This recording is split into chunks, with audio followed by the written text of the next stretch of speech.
it's about the I got to say, it's the stupidest thing in sports. Whoa, he has trouble with the snap, and the ball is free. It's picked up by Michigan State. Jalen Watts Jackson, and he scores on the last play of the game. Ground ball, right side. Cabrera will cut it off. Galarraga covers. He's out. No, he's safe. Phoenix has the foul, and a pinnacle foul throws it down. DeBrincat gets it back to Goss's Baron across now. King. They score! Raymond! Big Foz got to the throw, and it's caught by St. Brown for a first down. This is BS Sports. And away we go. Welcome in on a Victory Tuesday. This is like probably the most, probably since we started the show. That was quite the voice crack. Ever since we started the show here a little over a year ago, this is probably the best Victory Tuesday in the history of BS Sports. I mean, you had the Tigers win a 3-game set against the Oakland A's. They're in the midst of a playoff chase. Right now, they're winning 1-0 over the Rockies at home. And then you had Michigan State get a win on the road against Maryland, a game I did not expect Michigan State to win, but they did. And then you get the Lions winning in overtime at home against the Rams. This is like the best Victory Tuesday. And the Jets stink, and Aaron Rodgers is washed. So, it's basically, this is like the trifecta. And did Trey Sweeney just hit a home run? No, he did not. Okay, never mind. I thought that was a home run, deep center field. He got all that baseball, but it did not go deep enough. Anyway, today is a great day. All right, we got a great show, a fantastic. Oh, and Michigan sucks, so we'll get to that later.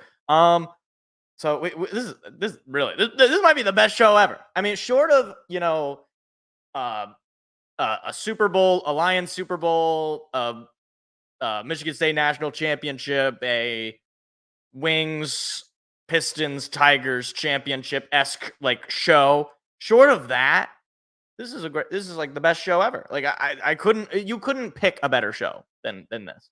So we got a lot to talk about. We got to break down the Lions victory because I think there's a lot to break down. Some good takeaways that should be had one way or the other. And some bad takeaways, some stuff that needs to be cleaned up as the season goes.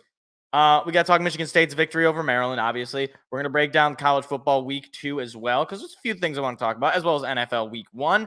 We got the picks. We got to talk about the Tigers in the midst of a playoff chase. Like actually, this is not, sound the alarm. This is actually real. Like, this is not just some, winning at the last second when it doesn't count. No, I mean, like, they are in it. Like, this is not a joke sort of thing. I actually do kind of want to watch this Parker Meadows at bat because he's got a runner. He's got a runner in scoring position with 1 out and a man on first as well. And he just hit a home run. Watch him hit another home run right here. For whatever reason, this is going to sound like LeBron. Like, I was like, as soon as the game started, I was like, man, I don't know. I feel like he's going to hit a home run. Like, it's going to, like, this series against the Rockies is going to get off to a hot start. And it's going to be a Parker Meadows leadoff home run. He's been struggling a little bit lately. So good for him. He probably needed that. Anyway, you know what? This at-bat could take too long. So, look. Let's talk some Lions. Let's talk Lions-Rams overtime winner over Lions win over the Rams in overtime. A thrilling game, really, when you go ahead and look back at it. It's one of those games that NBC probably really happy that they managed to claim this game as their primetime. Could you imagine if this game played out like on 1 o'clock on Sunday, right? Like, NBC would be pissed, right? They managed to get, in my opinion, probably the best game of the week. Although, I'm a Lions fan, so of course I'm going to say that. But you had some really good games this week either way. Anyway, there's a lot to break down here. First thing I want to talk about, let's start with some of the bad, just to get that out of the way, and then we'll end with some of the good. How about that? That sounds good? All right. First things first, I got to just talk about the penalties. The guy get cleaned up. There's a few bad penalties and spots that gave the Rams extra downs. You had pass interference calls in the end zone. Just clean those up. As far as the actual total number of penalties, we did have the same number of penalties, but slightly more yards because our penalties were a little worse. Look, it was just one of those things where I would notice the penalty. And it's like, if the penalty is noticed after the game sort of thing, where it's like, okay, it made a massive difference. Even on that final drive, or I don't know if it was the final drive, it was one of those late game drives. The Lions had a false start, and it's like, guys, you can't be committing these penalties when you're in a tight game like this. But look, overall, it's not a major concern, but it is a concern. Like, Terran Arnold is a rookie. I really hope that these pass interference calls are just because he's a rookie and just because it was his first game in the NFL. That's all I'll say about that. Consistency is key. This is another thing I point out. You can't have that many 3-and-out drives. And Jared Goff, to his credit, I want to say it was Jared Goff and maybe Dan Campbell on the radio this morning. One of the two of them said that the 3-and-outs is really what was killer. Lions on third down were 6 for 13, which is not terrible. It's a little under 50%, but it's still not ideal. Like, you can't. It wasn't just the getting over the third downs. It was you get the ball back, you go 3-and-out. I mean, in the third quarter, they get the ball back. They're up 17-3. This would be a chance to really like put the knife in, so to speak. You can drive down the field, you kick a field goal. That makes it a 17-point game. That's a 3-possession lead. You score a touchdown, you make it a 4-possession lead, right? Like it's like you can't give up on that sort of thing. You got to be able to take advantage of it. And it made a factor in the amount of possession. Like, the Lions had the ball for 5 less minutes than the Rams did. And they had less total yards than the Rams did. And obviously less first down. Like you got away with one here doing that. And the Rams are a good team. That make no qualms about it. They got a good coach, they got a good quarterback, they got great weapons, and they got a young defense that stepped up big, I would say. This has got to be, this shouldn't be a theme of things to come, right? I mean, you put the Rams out 3-and-out on the first drive, and then you go 3-and-out. It's like, you got to be able to take some time off the clock at least. If you can't drive down to score to take a lead or whatever, at least cut away a little bit of the clock, because 3-and-outs, you just can't have it. You just can't have it. I know it's going to happen inevitably, but you just can't have it. And hopefully the offense can get more consistent with that. Another thing that was a little concerning, just from a box score perspective, Amon-Ra St. Brown was a non-factor in this game. This was, without a doubt, his worst game as a Lion. And look, do I think this is a sign of things to come for St. Brown? No. The guy is an absolute animal. He's one of the best wide receivers in the league. And he just got paid. Like, he's comfortable. I don't think there's any semblance of that. I think it was just a matter he wasn't getting a lot of targets. And when he was, he had the interception, he had a drop, he fell to the ground. It was just a bad game for St. Brown. And it happens. It happens. And luckily, other players on the team were able to step up on offense, namely your Jahmyr Gibbses and your Jameson Williams, who we'll talk about briefly here.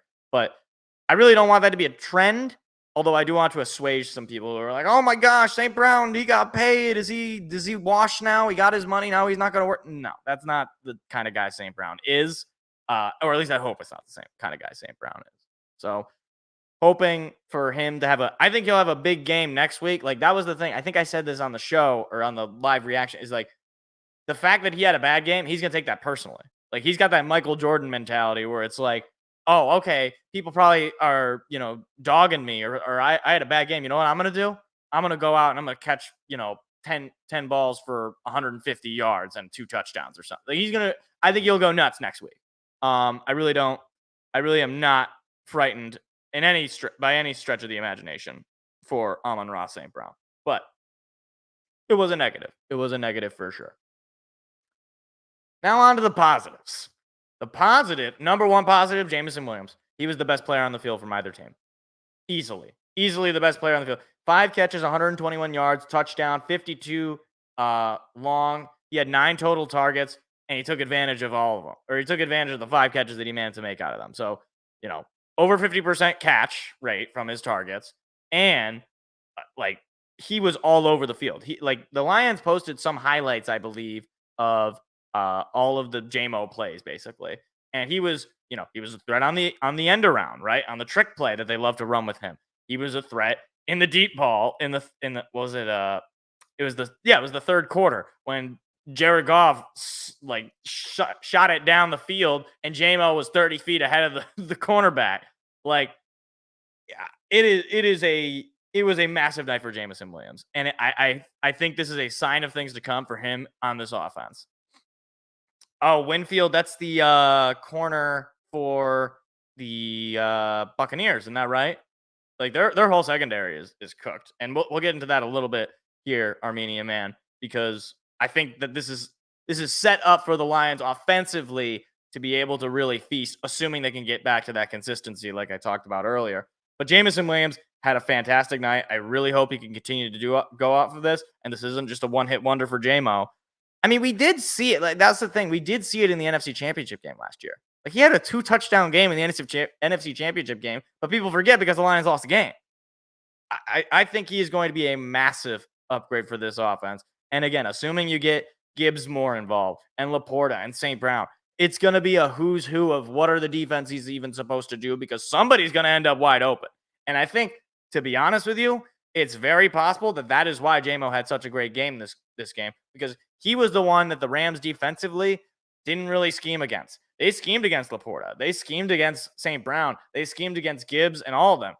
But Amon-Ra or Jameson Williams, he was ready to feast. So, but that's not to say that this is going to be his best game of his career or anything, or of the season. Not gonna go that far or anything. But either way, and I wanted to compliment the defense. I mean, I will compliment any defense in the NFL. If you hold a team to 20 or less points, that's a success, right? When you go one half and you give up 3 total points, that can bury a team. And look, the Rams, they came back, but look, probably 6 or 7 teams out of 10, you bury them for 3 points in the first half, they're not going to win the game. And the Rams didn't end up winning the game. So, but they came pretty darn close. And I described this defense during the live broadcast this way, and I've heard it described this way before. This is a bend but don't break defense. You'll be able to get your yards up. I mean, Stafford threw for 317 yards. Cooper Kupp had 110 yards in the air. But you will not score on this defense. You can move down the field. You might be able to have some dunking time. You might be able to be on the field for a long time, but it's not going to be easy when you get in the red zone. It really won't be. I want to say, let me see if I can see what their red zone, does it show? Yeah. The Rams went 2 for 5 on the red zone. Like, that's pretty good. That's pretty good. And I don't know if that's including field goal drives. I don't think it is. Like, 2 total touchdowns on the game is amazing, especially given the fact of where the defense was last year, where even a couple of years ago, where the defense was just really, really bad. And true, we do got to clean up some of those penalties, Armenian man. I made reference to that earlier. But overall, the defense played outstandingly. And the defensive line, let me give you a couple of numbers here. All right. 50, 16, 10, and 7. Do you know what those numbers are? Those are the 4 rushes. Those are the 4 total yards from the individual rushers on the Rams. 50 yards from Kyren Williams, 16 yards from Ronnie Rivers, 10 from Cooper Kupp, and 7 from Puka Nacua. That is 83 total yards on the ground. They didn't give up a football field's worth of running in this game. And this is a carryover from last year. You cannot run on this defense.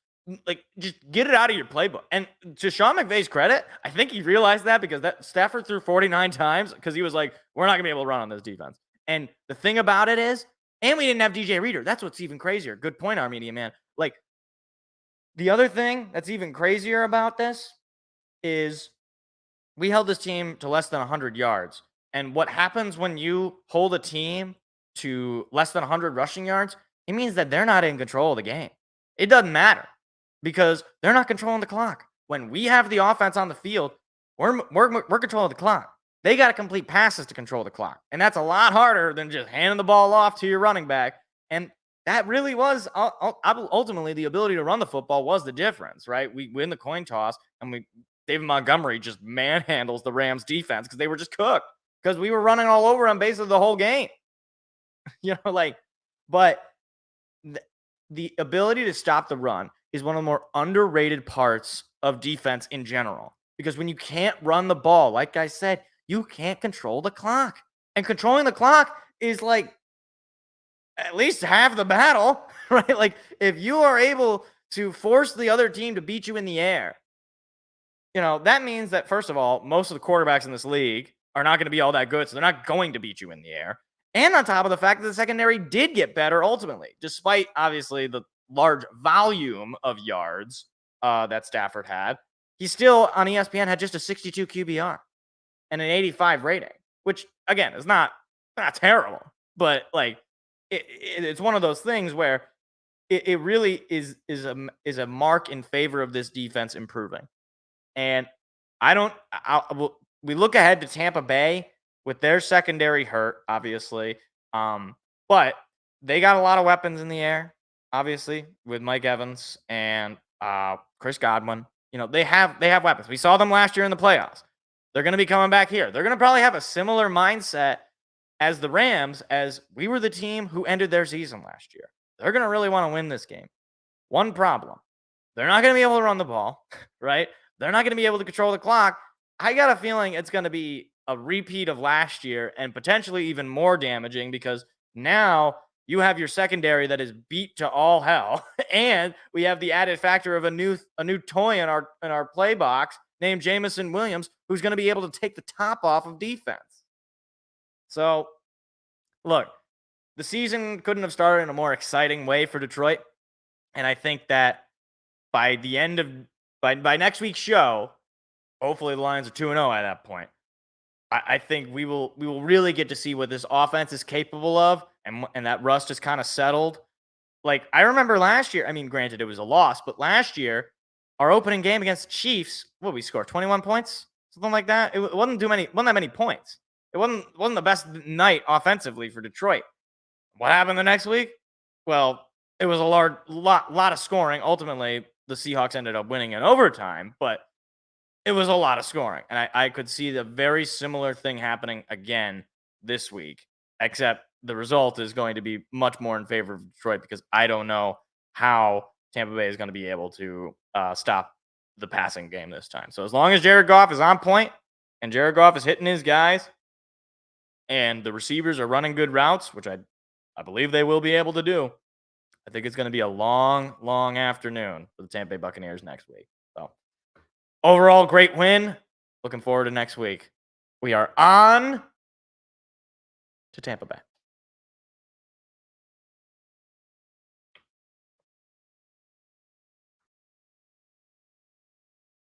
I think J-Mo cooks again. Yeah. I mean, I think he's going to feast on that. It's crazy that apparently he never had gotten a game ball. What's even crazier, like thinking about that, is like it's not like he was some scrub, right? Like he was a first round pick. He was on a national championship Alabama team. And he got recruited by Ohio State as well. So it's not like he was some no name receiver. It's not like Antonio Brown, right, at Central Michigan, or I'm trying to think of some other recent examples of receivers from unknown teams. I was gonna say Amon-Ra, but USC is pretty well known. You know what I mean?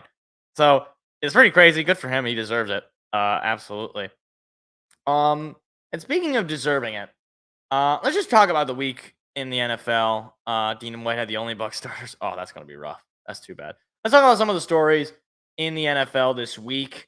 So talk season opener. Obviously, this was before the Lions game. Chiefs win it. Dominant defense, of course, wins them this game. I gotta say, hold on, can I do this? This is much better. Yes, okay. Dominant defensive win for the Chiefs. I gotta say, though, I am utterly tired of the Ravens at this point. And I know it's still week 1. I know that they could get better. But it's just one of those things where every time the Ravens are in a spot where I feel they're going to take the step forward, this is going to be it. Lamar Jackson's going to put it together. Everything's going to, and then they just don't. Like Lamar Jackson, he put up monster numbers. He ran for 122 yards, had 273 yards in the air, a touchdown. He was immaculate. except for the fact that his team scored 20 points. You just can't do it. You just can't. And you fumbled the ball, which led to a score for the Chiefs. You just can't do it. Like, it doesn't matter. Patrick Mahomes, he had a great game as well. But, like, he's working with his best receiver being a rookie, right? And it doesn't matter. It doesn't matter because he's Patrick Mahomes and he's a winner, and Lamar Jackson is seemingly just a stat merchant. Like, he is apparently not, like, I don't like to use these sorts of things to justify my dislike or discontent with a player. But it's like, dude, at a certain point, you have to win games. You can't just put up 100 yards on the ground and 300 billion yards in the air and just lose like every time. And all their wideouts a speed demon. Yeah, like, yes, like Isaiah Likely, stud. Rashad Bateman, stud. Zay Flowers, stud. Like, Mark Andrews, stud. But Mark Andrews, buddy, did you even play? You caught 2 balls for 14 yards.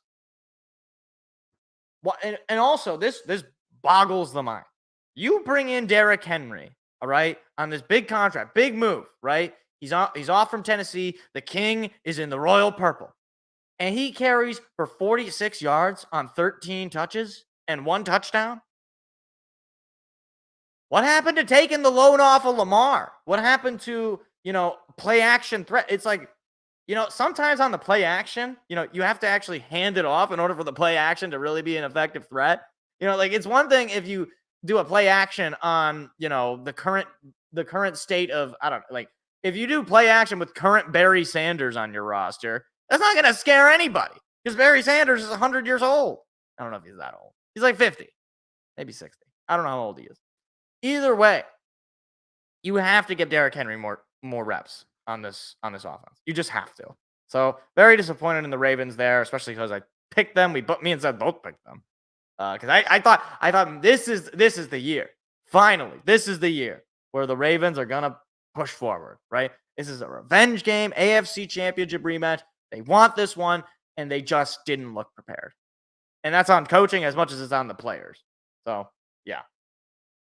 Then we got the Eagles beating the Pack. Jordan Love struggled a little bit there and leaves the game early. This is probably worst case scenario for Green Bay for a myriad of reasons. Number one, your quarterback didn't play his best game. He threw for 260 yards, a couple of touchdowns, but a pick as well. Had a 20 quarterback rating on ESPN. Your new running back had a pretty good night, 84 yards. Jaden Reed had a fantastic night. Shout out Michigan State, Jaden Reed. But Jordan Love goes 17 for 34, which is not great. That's 50%, right? That's usually not ideal if you only complete 50% of your passes. That's like actually average. So they lose the game. But on top of that, now Jordan Love is out for a couple of weeks with, what was it, the MCL sprain. So now your quarterback is Malik Willis. And the only thing I really know about Malik Willis is that I remember I believe it was the Hutchinson draft. He was one of the names that people were like, "Oh, are the Lions gonna draft Malik Willis at 2?" And it's like, no, they're not, because he sucks. And he was also another name that was like, "Oh, maybe he's a speed." And no, he's not good. But knowing Green Bay, he'll probably next week throw for like 300 yards or something stupid. Actually, I'm not totally convinced of that. But either way. That the problem now is obviously you lose the game, so you're in a bad spot. This injury could very well bury your season, because let's just say you in those 4, let's say the minimum 4 weeks, you go 2-2. That's a pretty good best case scenario. Then you come out of it with a record of 2-3, and you have Jordan Love coming back, and now you're still not really sure if he's even good, right? Because he didn't have a great game in his opening night, and we know he's only really had a half a season that's been good football. Like, when you talk about worst case scenarios, James, I really do think this is worst case scenario for the Packers. Obviously, worst case scenario is that he was out for the season, but in a way, this might actually be kind of worse, because at least if he was out for the season, you could justify hope for next year. In this case, it's like he's gonna come back, and now all the pressure is gonna be on him to retake the burning down ship and the burning house or whatever of this team. Like, if he's out for 6 weeks, What if they go, 3-3 or 2-4? Your season's done, right? It doesn't matter what Jordan Love does. Your season's over. You go 2-4 in the next 6 weeks, that puts you at 2-5 total. You're done, right? Like you have to net 4 wins in a row just to get above 500. Not going to happen. Not going to happen. Anyway, moving along. The Bengals game, you referenced it earlier, Armenian man. I will never forgive Joe Burrow. I will simply never forgive him. I loved him at one point in my life. I thought he was my beautiful baby boy, Joe Burrow. And you know what he did? He took my hopes and he smashed them to the ground. He threw them, he picked them up, and he said, "Wow, I love your hopes, Mike." And he smashed them to the ground. 21 for 29, 164 yards, no touchdowns, a 55 QBR, average of 5 yards in the. When I look at that stat line, I'm disgusted. Jamar Chase, he was another one. Very disappointing day as well. 6 catches for just 62 yards. The whole Bengals team looked utterly unprepared. And frankly, some of this is going to start to get on the coaching. Like, what's his name? Oh my gosh, what's the name of the coach? Oh my gosh, I'm blanking on his name. Bengals coach. Zach Taylor. Like, it's getting to the point where the more I see Zach Taylor as a coach, the less I'm starting to like him. Like, this is the kind of game that you can't look anemic. If you want to prove yourself as a threat in the AFC, and you go out there and get buried to a team that is starting Jacoby Brissett with a new head coach and absolutely nobody in the wide receiver room. Do you want to know who their leading wide receiver was? Some guy named Austin Hooper. I want anybody, and I mean anybody, to tell me where Austin Hooper went to college, or if he even went to. I don't know that Austin Hooper is a real person. And he had 31 yards, which is more than Mike Gesicki, their new tight end, by the way. Ramondre Stevenson also ran all over them. They are definitely going to be missing DJ Reader because Ramondre Stevenson, he's a pretty good running back, but he's not that good. Let's not get carried away, right? He's not Derrick Henry, right? Like, he should not be running all over you, but he did, and he completely took over the game and won it for the Pats. Do I think the Patriots are any good? No. You're not going to win a lot of games when you're. I mean, the only name that I recognize on their wide receiver room is KJ Osborne. Like, yeah, middle of the pack running back. Like, Ramondre Stevenson is a guy that if you could pick him up in fantasy, you probably feel pretty good, but he's not, he's not Christian McCaffrey. He's not Jahmyr Gibbs. He's not, any of these top dog, Derrick Henry. He's not any of these top guys. And he ran all over you. Like, I don't know what the game plan was. I don't know if Joe Burrow was just incredibly rusty from the injury or if he's still injured in some way that's not known to us. But either way, I'm incredibly disappointed by Joe Burrow. I really hope that by next week, we can have a Joe Burrow redemption arc and he can be welcomed back into my home like the prodigal son.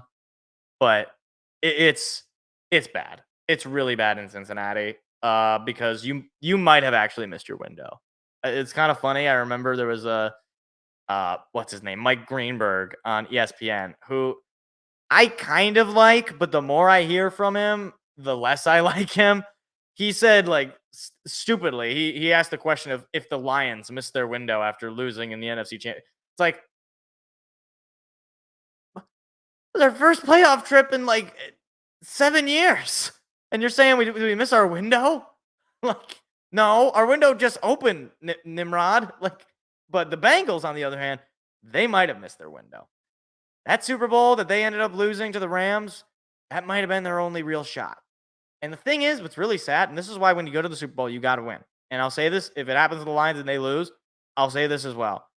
You don't want to be the Cincinnati Bengals. You don't want to be the Carolina Panthers. Or insert any famous team that has gone to the Super Bowl and lost and hasn't gone back. I'm trying to think of other ones. Let's see. I mean, even the 49ers. The 49ers now, you really don't want to be the 49ers, right? They go back, they lose again. They might not make back again. Trying to think of other ones. I mean, it's hard because the last few. I mean, the LA Rams was a little bit of that for a brief period of time. Historically, I mean, this ultimately worked out pretty well. But when the Packers won in the what was it, 92, something like that, when they beat the Patriots, right? They didn't go Falcons. That's a great one. It's a fantastic one, Armenia, man. Great find. You don't want to be the Atlanta Falcons. Like, go down the list of Super Bowl losers, and then what I want you to do is look at each one of those teams and then like do a little bit of a history about, like, go to their like football reference page and see what happened in the next few seasons. Most of the time they don't go back and they don't win.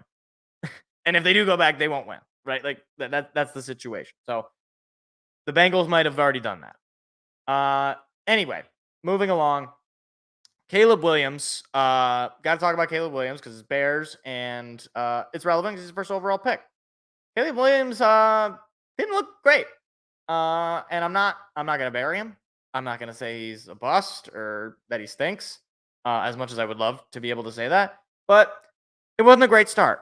Threw for less than 100 yards, 14 for 29, which is less than 50% of your passes. He had a 55 rating. Like, it wasn't good. It really was not good. Roma Dunze goes down. That's a good find there as well. Who's this new receiver that they bring in as well with him. DJ Moore had just 5 catches for 36 yards. It really wasn't a great day for the Bears, except for the fact that they won. Their defense stepped it up. They were down 17-3 at the half, very similar to the Rams game, actually, except in this case, they actually did what the Rams couldn't do, and they came back and won. Now, some of it is a little fugazi, right? You had the pick six, so that pick six was the difference of the game, right? Like, no pick six, game goes overtime, it's anybody's game. I think this was kind of the battle of Will Levis, who I don't think is a very good quarterback, and Caleb Williams, who I do think could be a good quarterback, but is not there right now, right? Like, he's clearly not right there. And it might take a few weeks. I don't remember how long it took, like, say, CJ Stroud last year.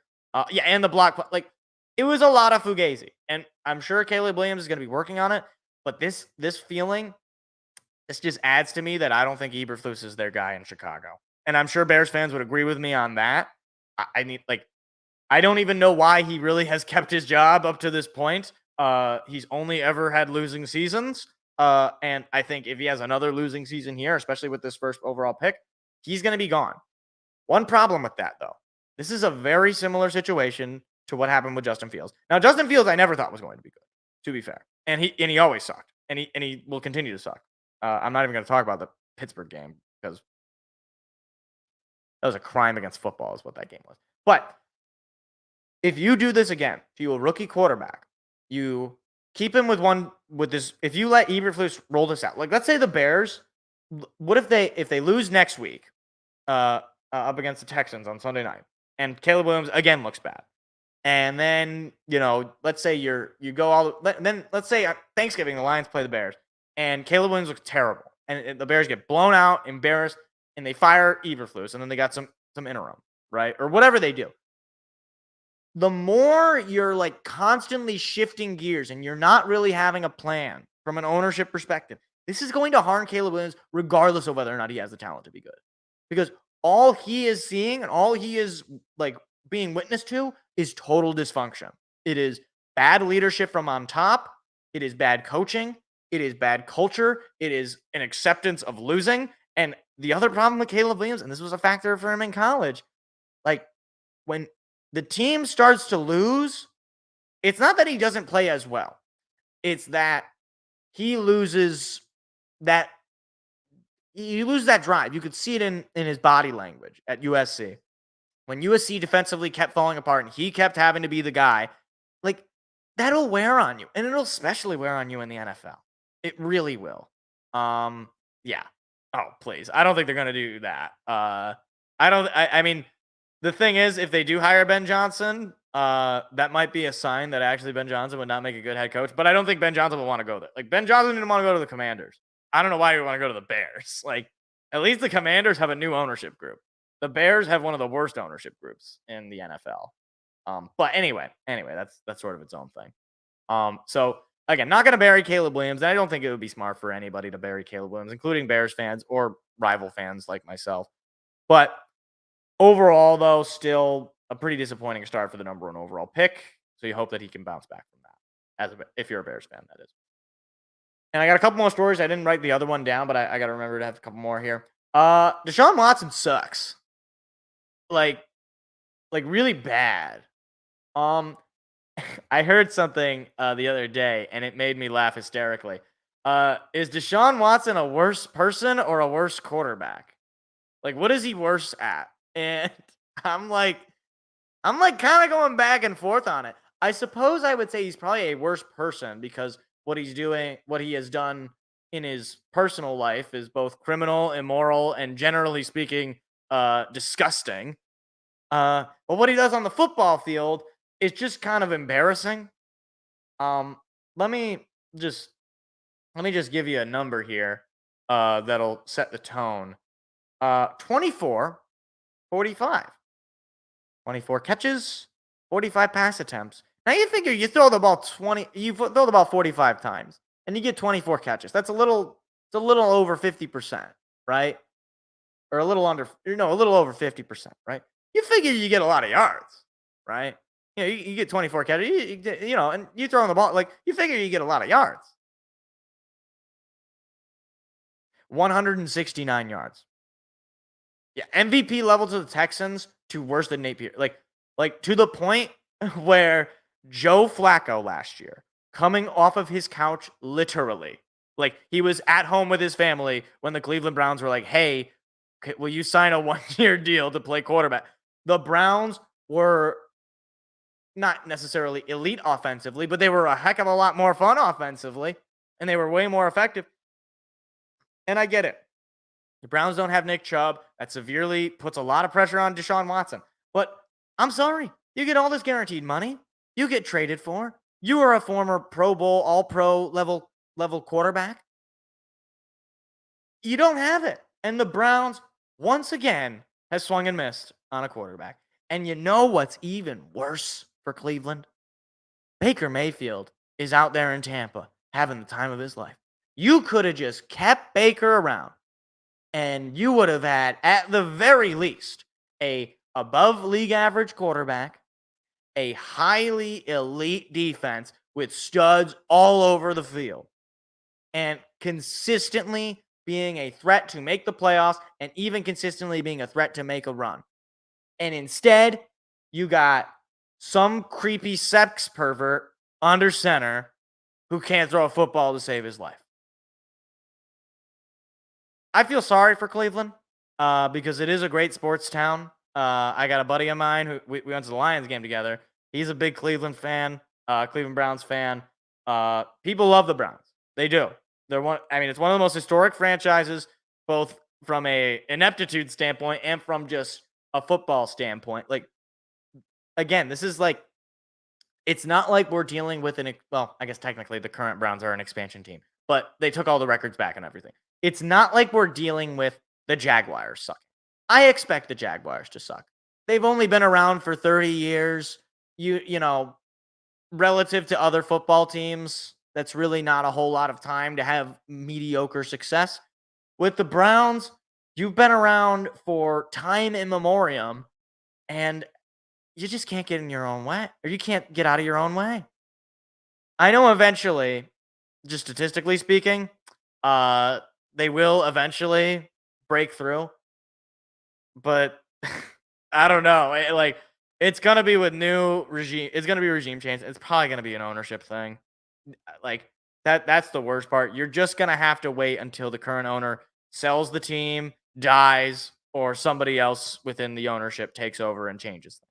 It's gonna be a Martha Ford to Sheila Hamp Ford situation to change things, because clearly you don't have the right guys as general manager. I do like Kevin Stefanski as a coach. I think he's a really fine coach, and clearly he knows how to coach a defense. And it's not like they don't have talent. It really, David Njoku is a really good tight end. Amari Cooper is a really solid wide receiver. And obviously Nick Chubb is Nick Chubb. But it's one thing or the other with this team. And that I feel sorry for Cleveland fans. Again, it's just bad. Now trade Myles Garrett to the Lions. That would be great.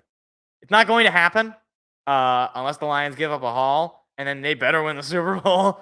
But it won't happen, unfortunately. As much as it might actually be in the Browns' interest to start selling off assets at this point and restarting again, they're not going to do it. They're certainly not going to do it with Myles Garrett. And then one last thing here in the NFL before we move over to college. Gotta talk about Monday night's game because I feel so vindicated. And look, I'm not going to say that, there was a lot of, hype or I'm not going to say there was a lot of, what's the word here? Like pushback on this sort of thing, on the Jets not being good. But I have never believed in the Jets. Not when they traded for Aaron Rodgers, certainly not when Aaron Rodgers went down, but I definitely don't believe in them now. Because once again, what happened when the bright lights are on the Jets, they blow it. And not only do they blow it, they look terrible. There was a point where probably Jets fans felt like they were on top of the world, and that was the end of the first quarter when they were up 7-3. And then everything died. Everything just died. They gave up 13 unanswered points in the second quarter, and the Niners never looked back because the Niners are a better team and they have a better coach. Sorry, Robert Saleh, he stinks. Okay, he can't coach an offense to save his life. And you know what's so funny? What's so funny about this? Let me tell you something. I remember in 2021 when the Lions were terrible, right? And and Robert Saleh had this top defense, right? The Jets were a good team. Look at Zach Wilson. He's a young player. Maybe he's going to develop. And there were people, kid you not, who were like, the Lions, of course they didn't sign the right guy. They had a guy, he's from Michigan, and they didn't go and get him. They went and got some clown, some meathead who doesn't know anything about football, who doesn't know anything about being a coach. And look at what happened now. Same thing happened with Brian Daboll, by the way, when it was like, oh my gosh, see, he's got a winning record with Daniel Jones. Dan Campbell can't win with a former first overall pick. And both those coaches are currently on the hot seat. And I would not be surprised if by the end of the season, Robert Saleh is without a job. And frankly, he doesn't deserve a job. Because at every step of the way, he's been walked over, presumably by ownership or management, who is telling him that they had to bring in Aaron Rodgers, or they had to draft Zach Wilson, or whatever it is. Maybe there's a world in which Robert Saleh can be a solid coach. But the only evidence of being good at the coaching for Robert Saleh that I have is that his defenses have always been good. But he was a defensive coordinator. So just be a coordinator then. Don't be a head coach. Because clearly it's not working. Because you're not taking a stand. And the more you let Aaron Rodgers run your team, the more it's going to look like this. And here's another thing. I remember people talking about Breece Hall like he's, some next like Breece Hall is one of the more overrated running backs, I think, in football. He carried the ball 16 times and at 54 yards. Like, I know it's the Niners defense and they're really good, but come on. Like, that's not the mark of some top of the line running back. Heck, even Garrett Wilson, 6 catches for 60 yards. I'm not even saying Garrett Wilson is some garbage off the street. But the Jets, every time during the offseason that it got hype for the Jets, I was always like, what are you even basing this off of? 2 good games from years ago? Or they were just they were never real. And trading for Aaron Rodgers was the sign that they had no idea what they were doing. Because they bring in a big name quarterback who hadn't have a good season in 3 years. And then, what do you know? The 100-year-old quarterback hurts his leg. I can't walk, my leg. I don't know what to do. Yeah, of course. That's what happens when you get old. You can't move. You're not as quick with your reads of defenses, and you just don't have it anymore. And that's okay. You're a legendary quarterback, Aaron Rodgers. You're a Hall of Famer. You won a Super Bowl. Go take your ball and go home. That's it. So, it was an exciting week 1. Week 2 is going to be exciting as well. We'll get to that when we get to the picks. But yeah, Aaron Rodgers sucks and the Jets suck. So, fun time.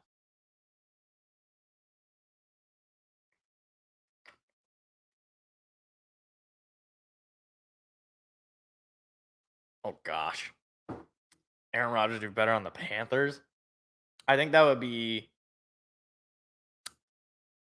yeah. I didn't mention it because I don't think it's relevant enough. But Bryce Young is terrible. And this is another one that I noticed. Like, there are some people who cannot admit that Bryce Young is terrible. And I'm like, what does the guy have to do to like make you admit that he sucks at quarterback? Like, what is it that you are seeing from him that I'm not seeing? Because every time I watch Bryce Young, he's doing some stupid crap or he's just sucking generally. The only time Bryce Young ever looked good was when the Lions played them in the preseason and they lost the game. Now, granted, they didn't stay in the whole game, but that's the only time I can recall Bryce Young ever looking good. What happened when he played the Lions in the regular season? He looked terrible because he's a bad quarterback. And the Panthers need to just cut ties. They need to just move on. Maybe try to trade him for whatever value you can get, or just cut him outright and start over. Like, or maybe not cut him. I think they might have to do a. Oh my gosh, what was the name of the quarterback that the Cardinals did? Like, where the Cardinals took some quarterback, and then the next year they took Kyler Murray. I think they got to do the same thing here. I think if you're the Panthers, you better start scouting Quinn Ewers or Shedeur Sanders. I'd say Quinn Ewers probably, just because I think Shedeur Sanders would be an immediate culture problem. Josh Rosen, thank you. Like that. Man, start scouting quarterbacks. Start looking at Dylan Raiola. like that. It's not good. It's really not good. But moving along to college football, let's talk Michigan State. Start this off. I pride myself on being a realist with my teams, usually.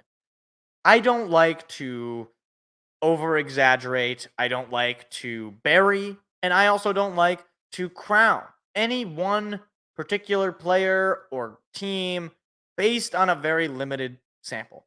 I am a show me guy, right? Anybody who's watched the show for any amount of time knows that this is just the kind of guy that I am. What I saw on Saturday was one of the more impressive games from Michigan State than I have ever seen in a long time. And it wasn't simply that they won. It was how they won. It was the comeback. It was being down late in the game. It was at one point in the game. Let me see if it'll show me. Okay, here we go. It was at one point in the fourth quarter. 5 minutes down. You're down a touchdown. Maryland had a 94.3% win probability, according to ESPN, and managing to come back and win the game. That, to me, shows good coaching. It shows great, drive and desire from the players to not lose hope in a bad spot. And to do it not with fluke or players that have basically no future, to do it led by your youngsters, by your Aidan Chileses and your Nick Marshes of the world. That, to me, is what spoke volumes for Michigan State. So, Aidan Chiles, obviously struggling with the turnovers, but similar to, let's say, a rookie pitcher. Similar to a rookie pitcher, the home runs are what usually rookie pitchers struggle with the most. I think, and now rookie is not exactly the right term, freshman quarterbacks, young quarterbacks usually will struggle with the most, is the interceptions. Because their whole life, basically, they've been able to just sling the ball, and their wide receivers are going to be able to get open because their ball is being thrown faster than any of the DBs that are, that are out there in space. And the college level and the NFL level especially, reality has a say. And those DBs are a lot better than the high school ones. So it's going to take some time. But Aidan Chiles is 18 years old, and he threw for 363 yards. I don't care if you played the school of Helen Keller for the blind and deaf. You throw for 363 yards as a freshman, that's going to get my attention. Like, that is incredibly impressive. Like, in a large game. And you pick up 11 yards on your feet, which not blowing you away exactly, but still. Aidan Chiles has the potential, I think, to be that next star quarterback in the Big Ten. Now, will he live up to that? I don't know. But he's shown these flashes. It's a matter of cleaning up the turnovers, which is something that will have to come with time. And that's just the reality. Nick Marsh as well. He is him. Nick Marsh had a bad opening night in Michigan State against FAU. It was one of those things where I was a little disappointed. It's like, this is the guy I was getting hyped up for, and man, oh man, Nick Marsh, Little Megatron, apparently is his nickname. If he's Little Megatron, then I don't want to know what Big Megatron looks like, because he was so dominant throughout this game. 194 yards, a touchdown, a 77-yard bomb that brought the game back for Michigan State. On top of also Jerron Glover, who a quiet day or a quiet night for him because he's overshadowed by Nick Marsh. Jerron Glover had 84 yards and a touchdown. Like, that's pretty good as well. But again, you're being led by these new people. You're being led by these young players. That is a huge sign. The other thing I wanted to point out, run defense good, pass defense bad. Generally speaking, that's pretty much my takeaway. Again, you held Maryland to under 100 yards rushing. Their leading running back had 35 yards. Like, that is going to keep you in games from a time perspective. And again, it's a similar thing with the Lions, where they were able to hold the run, so the clock was pretty much in our hands for most of the time. And it's not like we were running the ball that well, but luckily for us, Aidan Chiles was able to really go off. Now, this week is going to be Prairie View, so it's not going to be much of a challenge, hopefully. So I think if we continue to see the steps from Nick Marsh, from Aidan Chiles, and from this defense to get better as the year goes, and Jonathan Smith showing that these players get better under him than they did under other coaches, namely Mel Tucker, right? Like, that shows me that the future is very bright for Michigan State. And again, like, now you look at it and you look at the week of college football, which we will get into here in a little bit.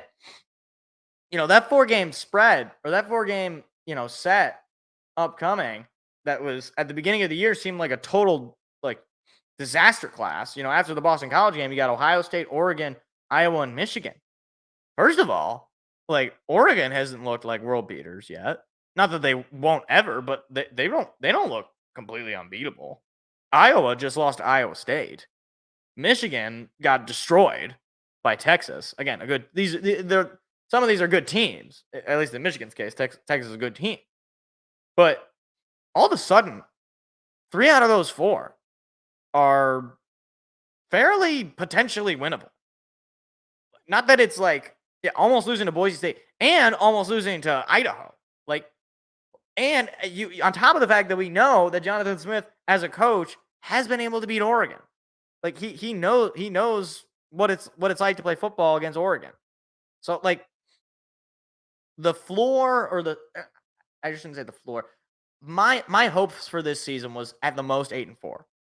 But all of a sudden, like, 8-4 feels like not just a hope, but a reality.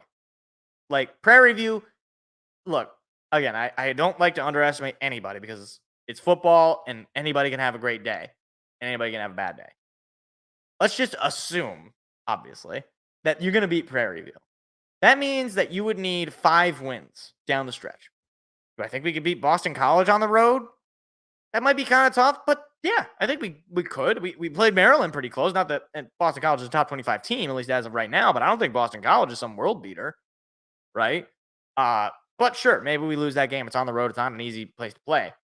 But what after that, you got Indiana.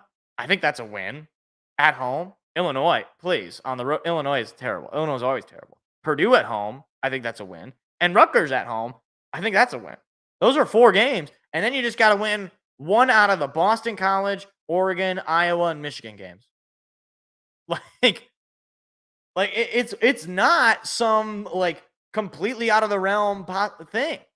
Michigan State does actually have a path to 8-4. And that would be huge in year 1 of Jonathan Smith to get bowl eligible and then some.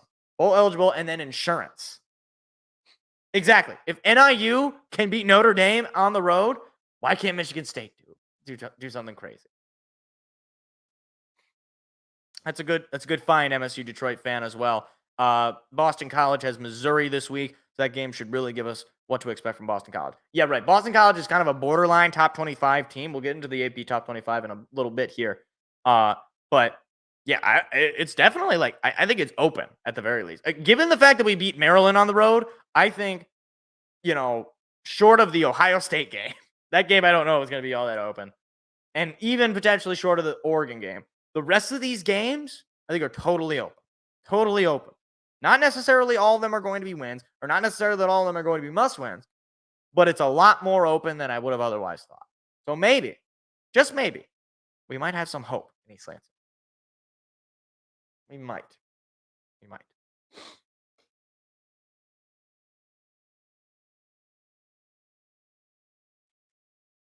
Meanwhile, the Tiger game is like glitching out on me. Oh no, it's back. By the way, Tigers are up 5-0. Tigers are killing the Rockies. We're in a real playoff chase, boys. Playoffs all over Detroit is right.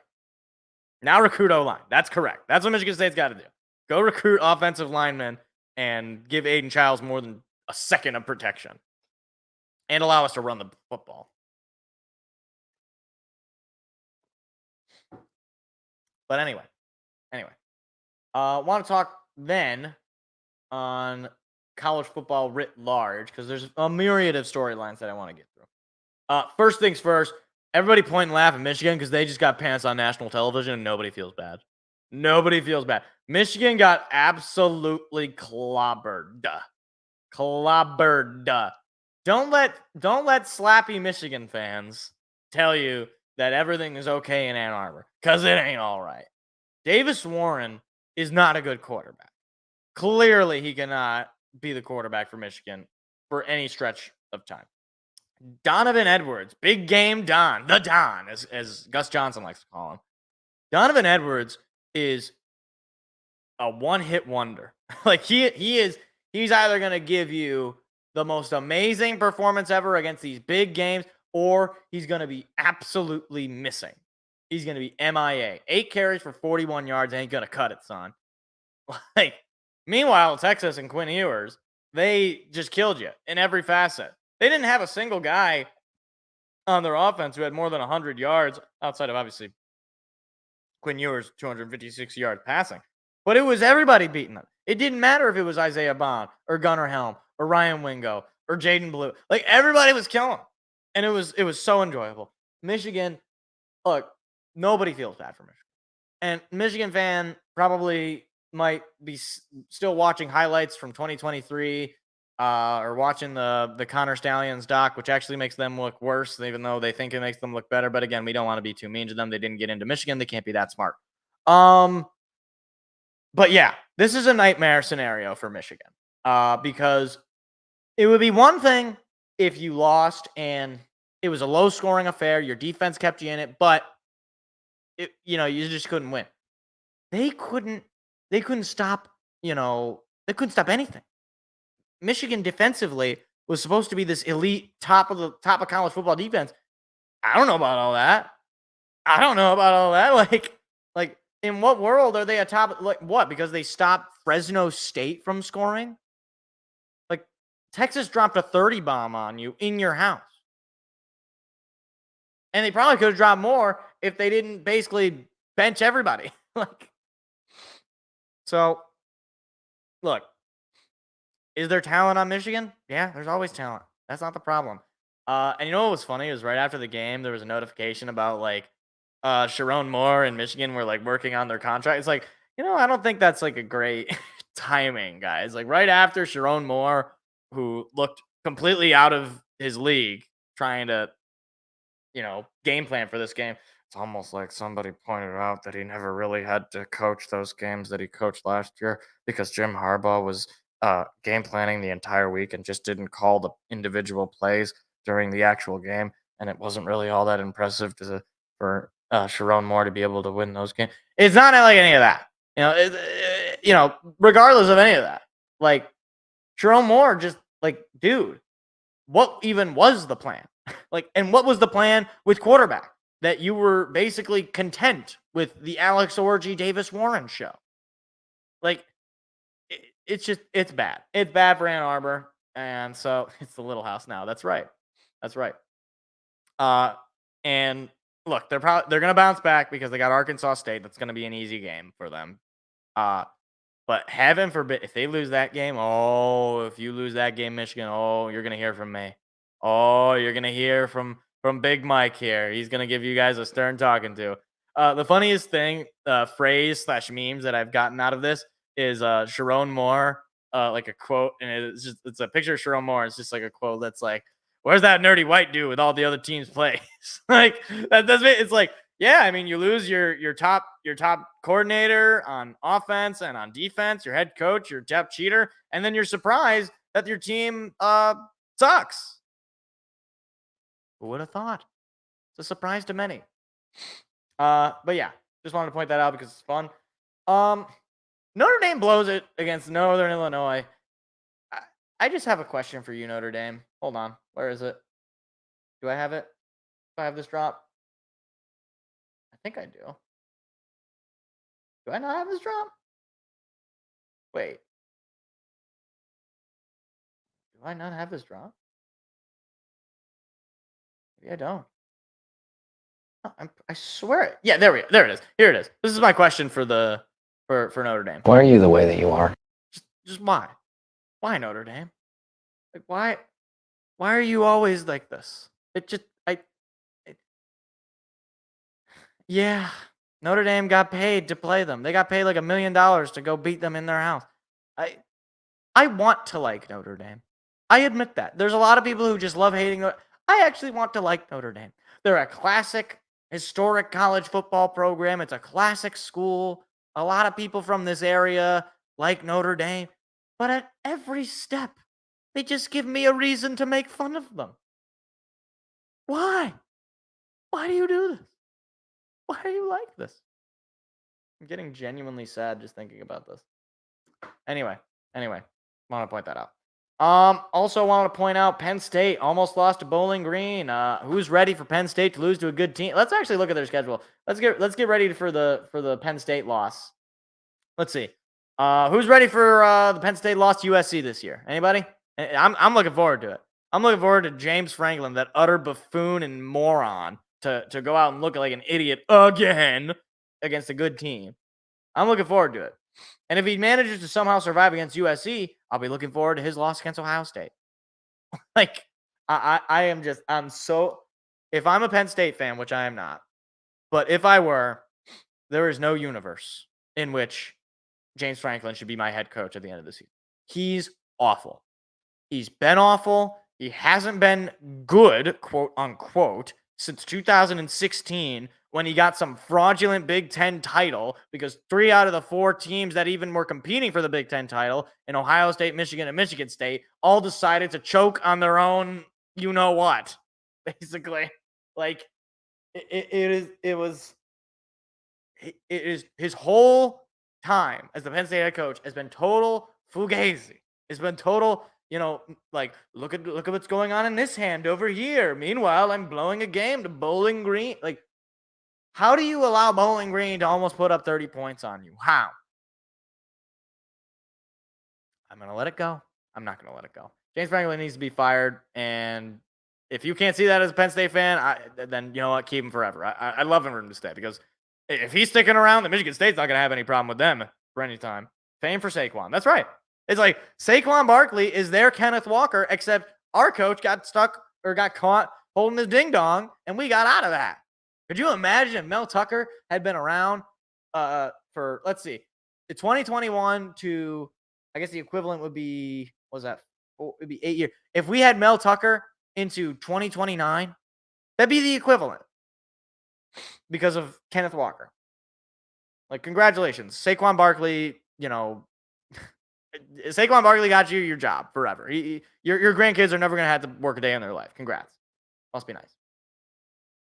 I want to briefly mention as well, Iowa losing to Iowa State. So much for the new look offense, right? I mean, yeesh. Let me see if I can find it. Where is this game? I just hate how the order in this is so random. Where is Iowa State? I'm just looking for the Hawkeyes logo on ESPN. Oh my gosh. This is a live show. There it is. Iowa, new look offense, 19 points. Boy, they really wish they were playing the Illinois State Redbirds or whoever it was that they played. Baltimore up, Boston. Okay. Oh, LA's beating Minnesota. Oh my. That's crazy. That's crazy. Tigers up 7-0 in the 6th. Just taking it to Colorado. Oh my. It's real. I'm telling you, it's real. Anyway, Iowa's new look offense looks terrible. Cade McNamara threw for less than 100 yards. Like, people will say, oh, it's a rivalry game. It's a rivalry game. I don't care. You're a top 25 team. You should beat Iowa State. I'm sorry. I know it's a rivalry game. I know. When your rival threw for 272 yards and your quarterback threw for 99, when you probably have the next best tight end, probably it's somewhere. I don't know if he's on their roster now, but he might be. It's Iowa. Iowa tight ends are always good. But like, Iowa is doing the thing again where they look good one week and then they are like, you know what? That's all the scoring we got. Maybe what they're doing is they just used up all their scoring in week 1, and now it's just going to be down. And it's going to be basically the same numbers as last year, except it's like top heavy, right? Like it's like it started really good and then ended very quickly. Oh, I thought that said 2-0. Oh, I'm sorry. I read that wrong. Okay. I'm sorry. That's my bad. Oh, Kansas City's winning. Well, we got Kansas City. We got them next week. So there's that. We have a possibility. We have the option to get to them potentially. Anyway. I got a couple more points here on college football before we move on to baseball and then to the picks. Baseball will be pretty brief. Colorado. Deion Sanders is a total con artist. Like a complete and utter con man. I am officially done with Deion Sanders. This guy couldn't coach his way out of a paper bag. His Colorado teams have been all bark and no bite. I don't care about the numbers Shedeur Sanders puts up at this point.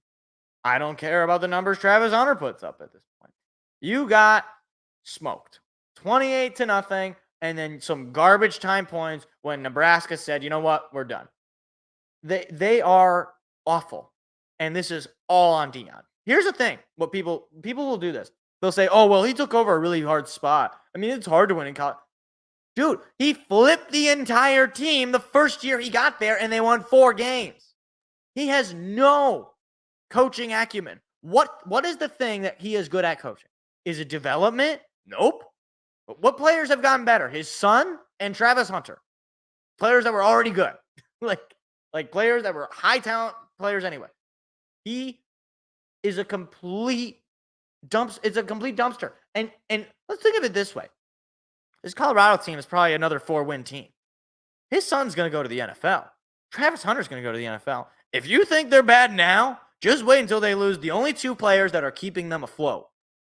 Like, he is going, like, and I wouldn't be, that's a good point. Sanders going to leave Colorado after the season because his son will be gone. That's a great point.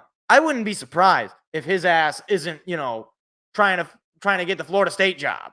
And frankly, Florida State would be stupid to hire this clown because he knows absolutely nothing about coaching. He's completely full of himself, and he can't take any amount of criticism. Any. Frankly, it's very possible he could have been 0-2 because North Dakota State was taking it to him in that game. And I'm happy for you. You managed to get some success at Jackson State. It's not a powerhouse team, but maybe that's just your coaching acumen. Because the moment you got into big Power 5 school like Colorado, you completely fall apart. Completely. Like it's just a total joke, and I can't stand it. Like I like Deion as a player, like historically. Obviously, I didn't watch him. I'm not old enough to have watched him, but like to see a guy act like a child a grown adult act like the same guy that he was when he was 23, 24, 25 years old. It's just pathetic. It's just absolutely pathetic. Like, yeah, right, that's another good point. The only good player that came from there is James Houston, and he was picked in the 7th round. I mean, granted, Travis Hunter is probably going to be good in the NFL. Shedeur Sanders, I don't know if Shedeur Sanders actually will be all that good in the NFL because he also is part of the problem, right? When he's, making backhanded comments about his offensive line not protecting him or about the defense or whatever it is. And like, dude, everybody on the team knows that you can't criticize Shedeur, right? Because that's criticizing his son. And I get it. You want to defend your son. But dude, this is football. This isn't, philanthropy hour. This isn't a charity case, right? Shedeur Sanders is a good player, but you can't treat him any different than any of your other players. And that's part of the problem with coaching your son. Like, it's fun when they're in 5th grade or when they're junior high. It's fun. But if they're not getting the critical, skills of leadership, and if they're not being held accountable, he's going to go into the NFL thinking he's like the coolest guy in the room and everybody should be listening to him because he's never had to grow as a adult, because the only adult in the room, adult quote unquote, is Deion Sanders, who's acting just like him. I actually did see this. Was this actually true? So if you read here, it says, did you see the thing where apparently Sanders asked the Colorado band not to play the school fight song whenever his son scores so the PA can play his rap? Like, assuming this is true, frankly, it's fireable. like what? You don't no, Deion, you don't seem to understand. This is about the school. This isn't about you. This isn't about your son and his stupid little rap career that's going to go absolutely nowhere. This is about school spirit. This is about being, a part of something unique. This is about being part of something bigger than yourself. The idea that your son's stupid little rap song is more important than the school fight song is absolutely bonkers. Completely bonkers. I could go on and on about how much I can't stand Deion Sanders in Colorado. So I'm total. I mean, as many people are, I want to see them just lose. I just want to see them get blown out. I just want to hear all the phony excuses from these complete morons who continue to defend Deion Sanders. Like, you have to just basically blindfold yourself to believe that Deion Sanders in Colorado is anything more than a complete PR failure. Yeah. And then you'll probably fire his offensive coordinator because, heaven forbid it's your fault, Deion. Heaven forbid. Yeah. So that's that. We're going to move on to the AP Top 25, though. Briefly talk about any of the massive changes in the rankings, as well as previewing a couple of matchups here for this week to watch out for. The top 2 has had a shift. Texas moves up to number 2. Ohio State moves down to number 3. Ole Miss moves up to 5. Missouri moves up to number 3. Tennessee, big win over NC State for them. They move up to number 7, move up 7 spots. Oregon continues to drop despite winning games. They're down to number 9. Miami up a couple of spots. USC up a couple of spots. Utah drops a spot. Oklahoma State up 3 spots after a double overtime win over Arkansas. Pretty good game there. Kansas State moves up 3 spots. LSU moves up a couple. Michigan drops 7. They're now 17. Notre Dame, due to the loss to Northern Illinois, drops 13 spots. Louisville moves up 3 spots. Clemson, yeah, whatever. They won a game. They move up 3 spots. And then the funniest thing in the world, Northern Illinois moves into the top 25. Top 25 for Northern Illinois and Boston College as well. Nebraska also moves into the top 25 after their win over Colorado. Oh, man. That's what's crazy. Like, that Colorado State game, Detroit fan, like, that's a rivalry game, like you said. And they're not going to forget the disrespect that Deion threw at them last year. I think that very well could be a game to watch for sure. Yeah, that's all I got here. Boise State did get some votes here. They got 77 votes to be in the top 25. Texas A&M, man, talk about fall from grace for Texas A&M. But yeah, overall top 25. The major moves, there's obviously Michigan and Notre Dame both dropping severely. I wouldn't be surprised if both those teams don't end up in the top 25 at the end of the season. So that's why I always say, like, the top 25, who cares what it is at the beginning of the season? Many of these teams won't even end up being in the top 25 by the end of the year. And Michigan and Notre Dame are prime examples of that. But a look ahead here at some games to potentially keep your eye out for. Oh my gosh, it is going to be 11-0 in the 6th. The Tigers are killing the Rockies. Oh my gosh. It is the bottom of the 6th inning, and it is 11-0. The Rockies are terrible. Oh my gosh. Anyway, I'm sorry. I got distracted. Big games to watch out for this week. I'd say LSU, South Carolina. That's a big one. South Carolina, it's a hard place to play, and LSU, they're still sort of an unknown. I wouldn't be surprised if that's on upset watch. I was gonna say Bama, Wisconsin, but I think Bama's just gonna kill them. I don't know why this is the big noon game, really. Other than it's two pretty big college football brands, but yeah, I don't really know that Wisconsin stands much of a chance here. Boston College at Missouri, that was referenced earlier. That could be a good game. It's a top 25 matchup. Missouri, it's in Missouri. Unfortunately, it's on the SEC network, so it's not going to be nationally broadcasted. Let's see. Notre Dame at Purdue. That might, hey, you never know. Let's see. What else do we got? Obviously, we already mentioned Prairie View at Michigan State. I don't even know if I did mention it. Prairie View at Michigan State. That's all you get. Let's see. Is there anything else that's really all that interesting? You got Georgia, Kentucky. I think Georgia's gonna kill them, but it's an SEC matchup. Yeah, this week's kind of rough. I mean, Colorado and Colorado State, that'll be a game to watch. It's on CBS. I mean, again, I'm going to be hate watching Deion.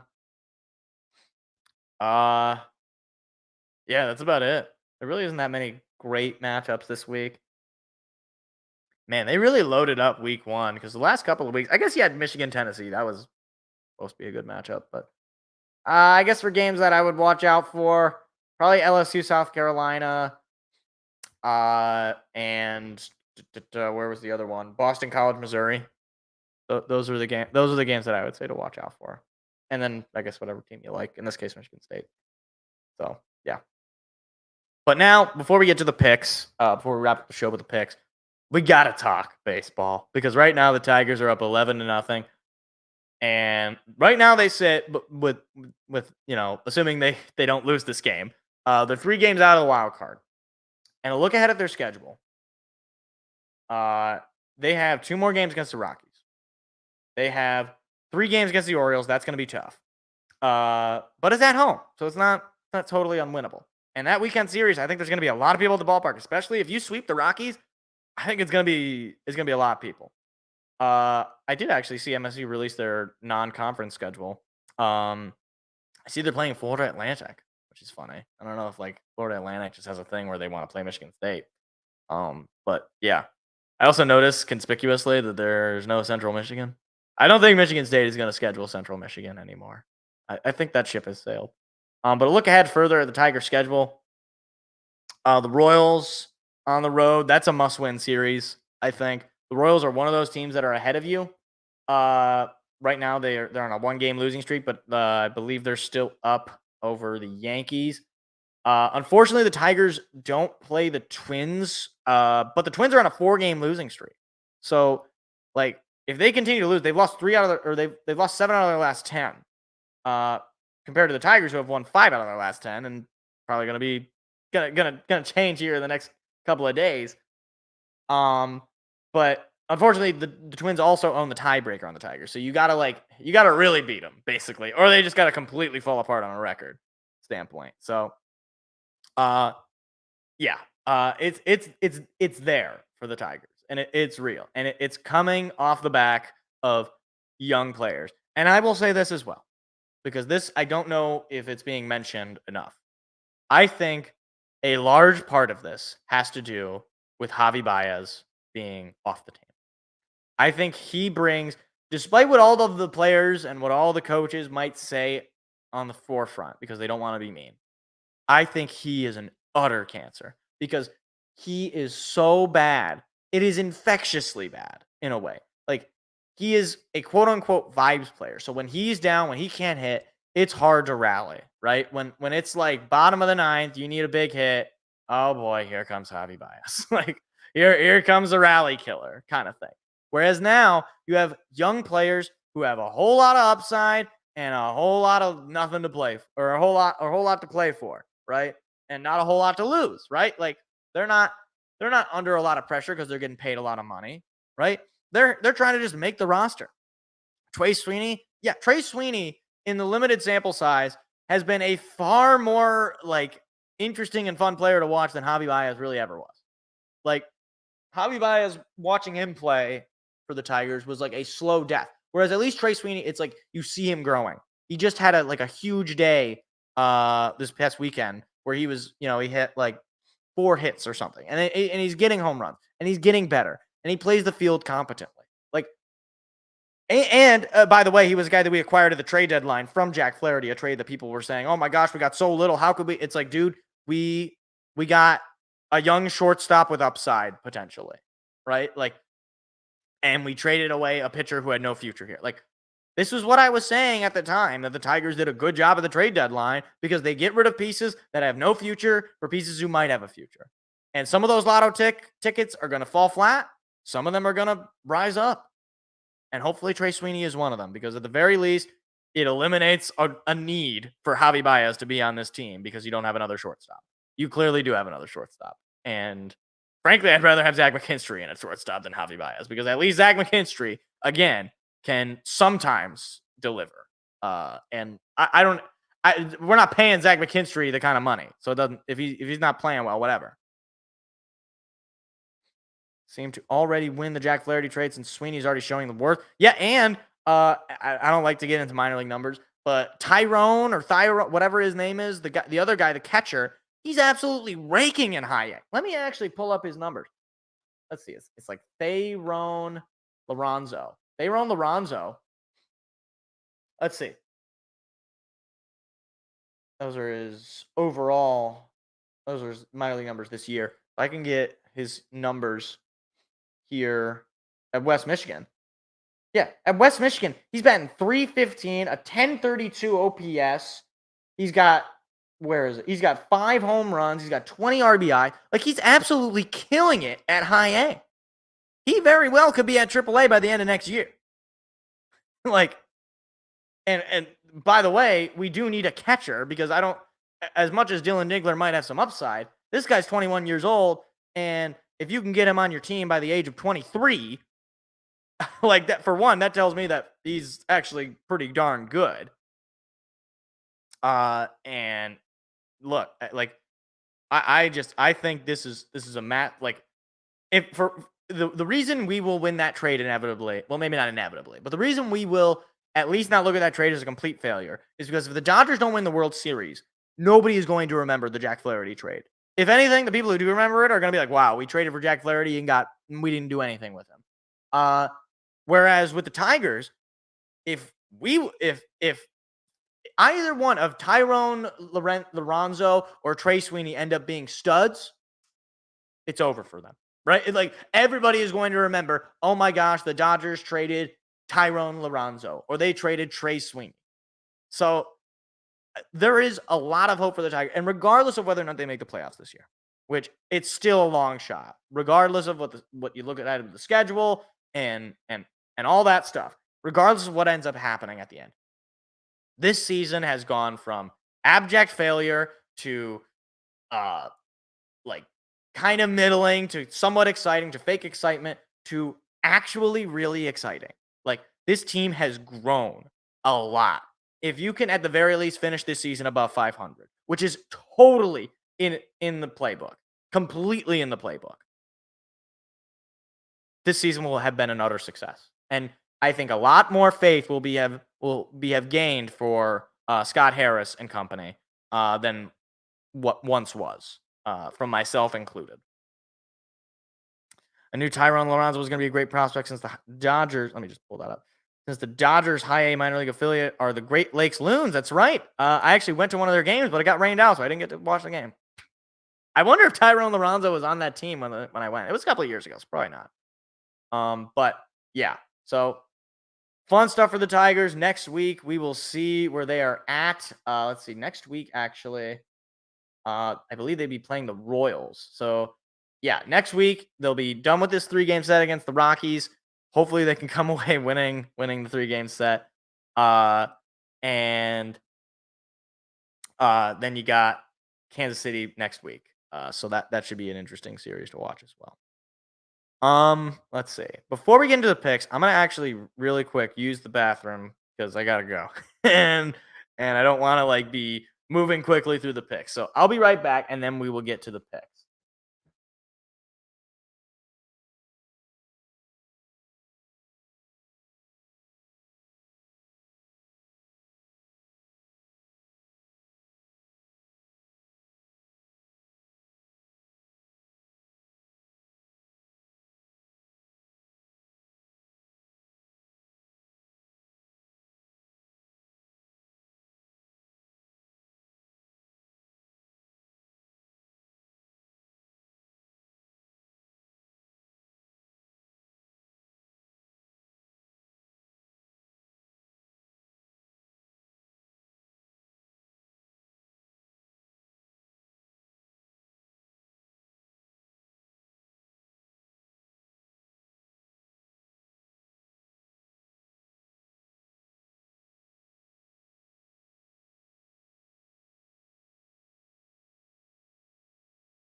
All right. Let's see. A couple more notes here. I knew we were gonna trade Flaherty once he returned to his St. Louis form because we did the same last year with Michael Lorenzen. Yep, that's a good point. I basically was like, yeah, there's no world in which you can't trade Jack Flaherty. It'd be stupid not to trade him because he has no future. If you're going to trade him, or if you're not going to trade him, then you better re-sign him, sort of thing. Hao Yu Lee was a prospect we got from that trade. He's in Double A Erie last time I checked, and he, along with Max Clark, are in the MLB future. Yeah, like Hao Yu Lee, he's another one. Let me actually look up his numbers. Hao Yu Lee, he was a guy, again, we got seemingly a pittance, right? Like nothing for Hao Yu Lee or for Michael Lorenzen. But, in Double A this year, he's batting .298 with an .851 OPS. He's absolutely killing it in Erie. Like, very well could be. I think he will almost certainly be in AAA next year. He could be on the team as of like late next year, potentially. So he's been excellent. And again, even if he's just kind of an average ball player, if he's just kind of an average bat, he's better than Michael Lorenzen, who wasn't going to get you anything. like you win with bats. You win with a volume of bats. If you have more league average bats, if you have more bats in your depth, right, in your farm system, you're going to win games. That's just the way of the world. You don't win games by having these elite superstar pitcher and no bats. This isn't 1937, right? You have to have bats. It's an offensive league. Love it or hate it, it is what it is. So, yeah.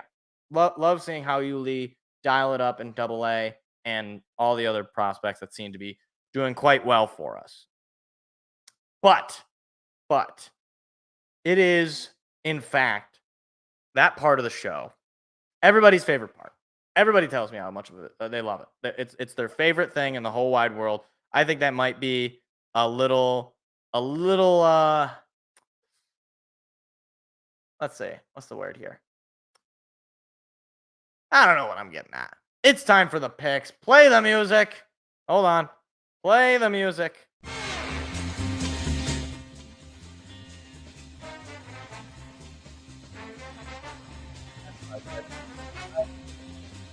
All right. Beautiful old school football music. All right. So, Seth is obviously not here, so we got his picks here. We will go through. Seth did very well last week. He got 12 wins. I got 10. So, off to a great start for me. But, getting started here. Thursday night football. Bills at the Dolphins. Seth is taking the Fins in this one. I am going to disagree. I'm going to take the Bills. I think that the Dolphins got away with one. It's not SpongeBob music. Get out of here. It's old NFL. SpongeBob used it, but it's NFL. Anyway, the Bills are a really solid team, and the Dolphins got away with one in Miami last week. They did not play their best game against Jacksonville. I think they will be better, but the Bills seem to always beat the Dolphins, even on the road, I think. I could be wrong on that, but I'll take the Bills. I think they're going to get the win here. The high-scoring offense, and Josh Allen seems to have not lost a beat. So, give me the Bills. Up next, the Raiders taking on the Ravens. Seth is taking the Ravens, the birds of prey. Yeah, I'll take the Ravens too. The Raiders are terrible.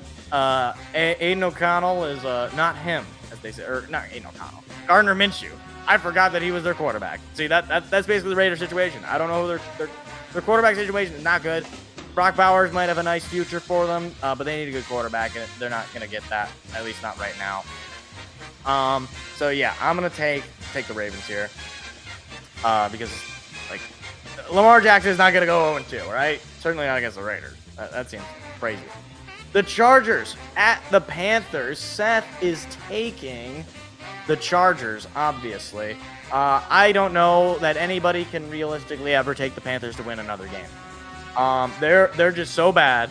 They made the Saints look like Johnny Unitas and, the greatest show on turf, basically.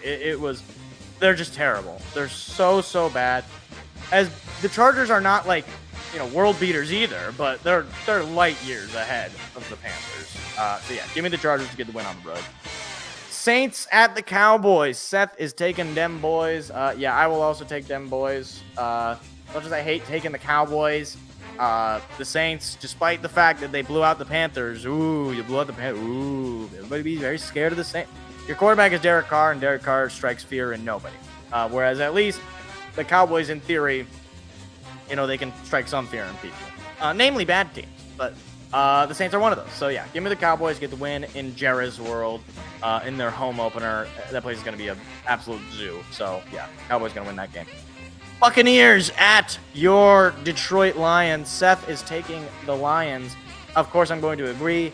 Bucs secondary is decimated. They basically lost like every starter on their secondary in one game.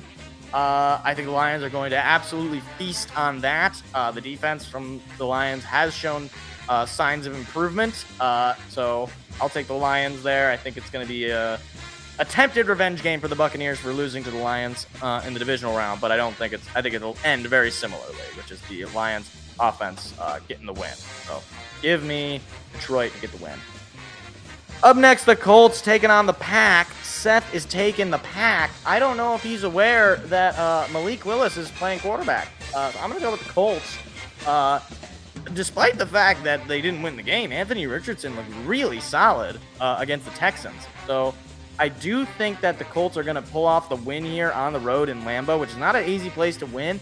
But hey, it's still basically the summer, so it's not too cold there. I think Anthony Richardson is going to be very difficult to stop, whereas Malik Willis will be very easy to stop. So, yeah, give me the Colts, get the win here. Up next, we got the Browns at the Jags. Seth is taking the... Gotta find the Browns. Again, I'm going to have to disagree. I'm not sure if Seth is on drugs or something, but the Jaguars, they didn't win the game, but they were right on top with the Dolphins there to the very end. Whereas Deshaun Watson might be the worst quarterback in the NFL. Yeah, I don't see the Browns winning this game. I think the Jaguars can at least bounce back. It might be an ugly game, but I think they can get the win. So give me the Jags at home. Get the win. Up next, the 49ers at the Vikings. Seth is taking the 49ers. Obvious pick is obvious. You got to take the 49ers. I don't know if C-Mac, Christian McCaffrey, if he's going to be back by this point. But, yeah, the Vikings, I think it's a little bit of a fluke. First of all, you beat up on the Giants. That's like me beating up on a homeless midget. It's just not really much of a fight, really. It's a little mean, frankly. So, yeah, I don't think the Vikings are really going to show anything. I mean, if you even go back and you look at week ones for Sam Darnold, for whatever reason, he always has good week ones, and then he just falls apart. So, yeah, give me the 49ers to really put it to the Vikings. Home opener there for the Minnesota Vikings is going to be a disappointing one. So, yeah, it was fun while it lasted. All right, Minnesota. So, 49ers get the win. Up next, Seahawks at the Patriots, otherwise known as football terrorism. Seth is taking the Seahawks. I will also take the Seahawks. Look, I think their win last week against the Bungles, was total fugazi. The Seahawks, they look solid in their debut, granted against the Broncos, who are the Broncos. But I do think they're going to get the win here. I just can't really believe that the Patriots are going to start this season 2-0. Frankly, I refuse on principle. They cannot be good. It's not possible. It's impossible even. So yeah, give me the Seahawks. Jets at the Titans. Geez, I thought last game was football cancer. Seth is taking the Jets. I'm gonna go with the Titans. I mean, I was impressed by their first half. That's about all I got. I don't believe in the Jets, but I guess I believe in the Titans a little bit more, even though I also don't really believe in the Titans. This is really like this isn't a mid-off. This is just like a suck-off. Okay, I shouldn't have used those. We're going to move along. Giants at Commanders. Oh my gosh, this week 2 slate is terrible. Giants at the Commanders. Seth is taking the Commanders. Yeah, I'll take the Commanders too. Jaden Daniels is probably the best rookie quarterback this past week, despite the fact that his team lost. I'm going to go with the Commanders. I think that this is a good, showcase game potentially for Jaden Daniels. Hopefully he takes advantage. It's going to be his first home game as a Commander. I do like Jaden Daniels. I liked him coming out of college, despite the fact that he was an older quarterback.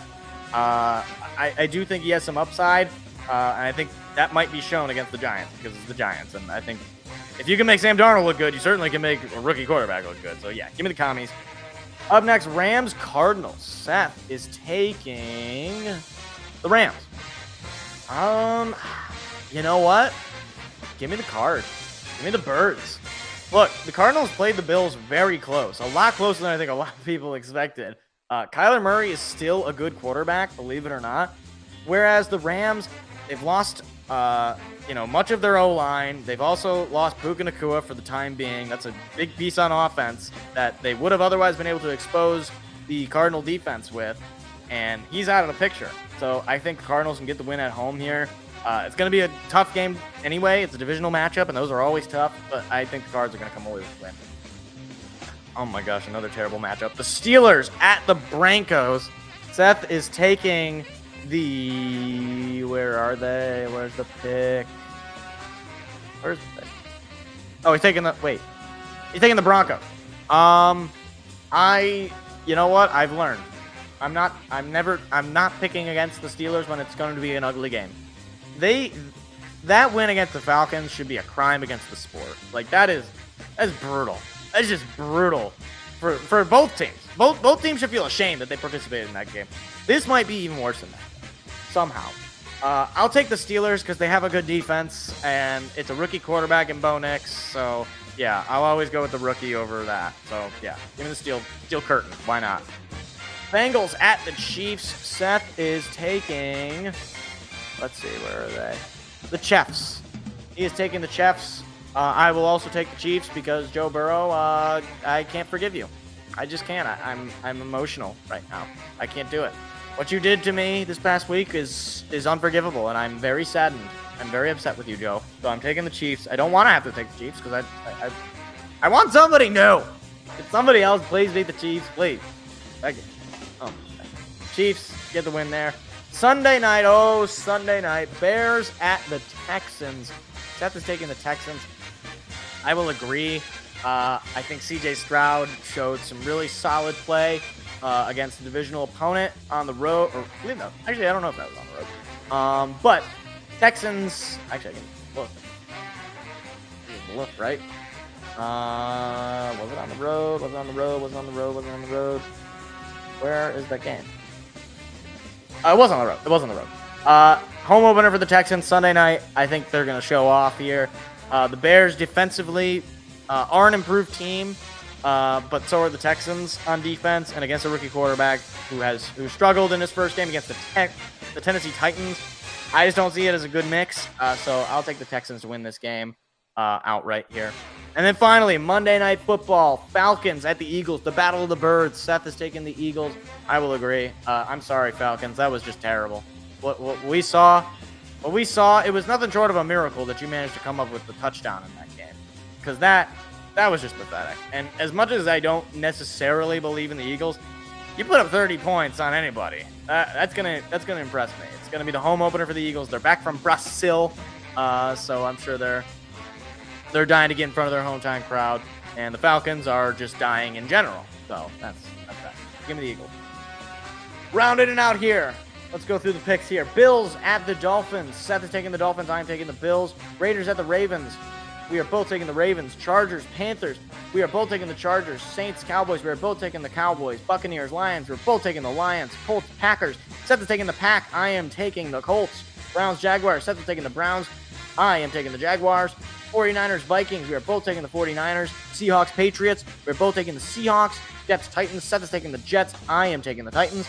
Giants, Commanders. We are both taking the Commanders. Rams, Cardinals. Seth is taking the Rams. I am taking the Cardinals. Steelers, Broncos. Seth is taking the Broncos. I am taking the Steelers. Bengals, Chiefs. We are both taking the Chiefs. Bears, Texans. We are both taking the Texans. And Falcons, Eagles. We are both taking the Eagles. And those are your Week 2 picks. And that's your show. Jeez. These shows get longer and longer during football season. It just it goes to show how much news there is during football season. Because every week it's a story. That's what I love football. It's so much fun. But that is it for today's show. I guess something more of a look ahead as well as just sort of just general stuff here.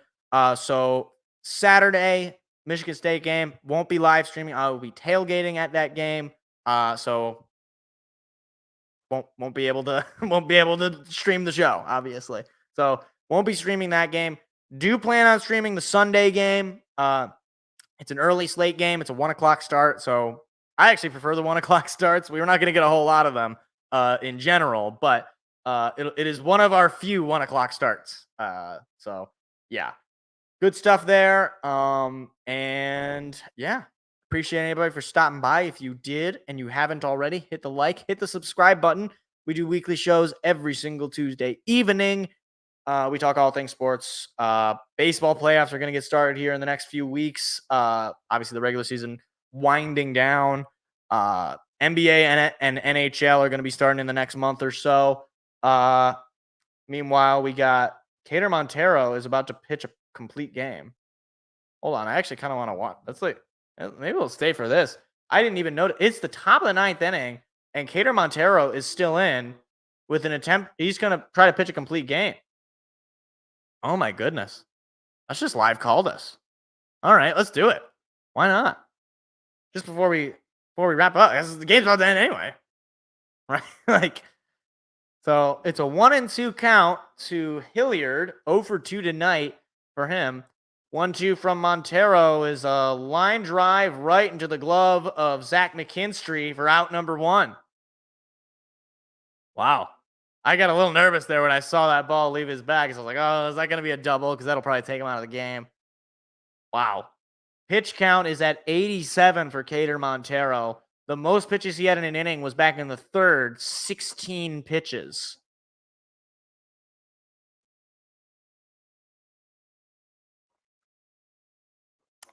First pitch to Goodman is a called strike.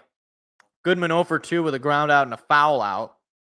Batting below the Mendoza line, as you know, many Rockies players are struggling, obviously, this year. Ball 1 was on the lower outside corner for Goodman.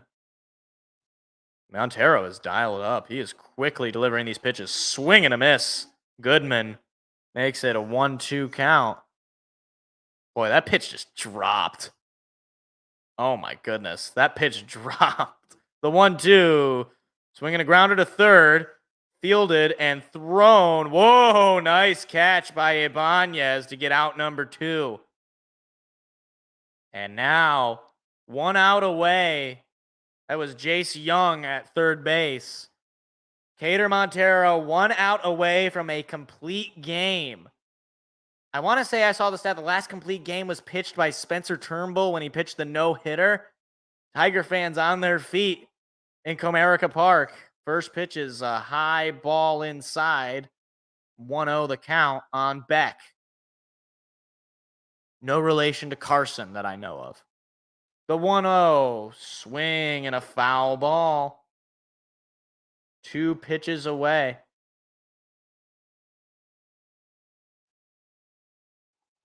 I need to look at the box score because I know Colorado got a hit. It's not like a no-hitter or anything. The 1-1, it's outside and a little high.